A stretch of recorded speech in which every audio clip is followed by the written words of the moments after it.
Hi, this video is going to be on semicolons and colons. So this first sentence uses a semicolon, the tide went out, semicolon, the water was. Beautiful. This is a correct usage of a semicolon. Now, here it's used to connect two closely linked ideas. So we're talking about the tide, then the water. Another usage of a semicolon could be in a list, and this helps to distinguish certain ideas because often in lists, when you're using commas, it can be a bit jumbled. So we can use a semicolon there.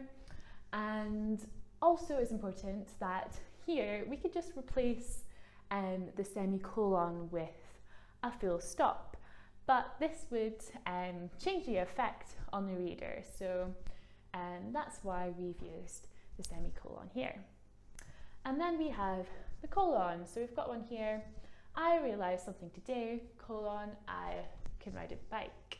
Now again, this is the correct usage, and we've used the colon here. So we have the first part of the sentence, and then we have the statement about this first part introduced. So it's introducing the explanation for this first part of the sentence because they realise that they can ride a bike.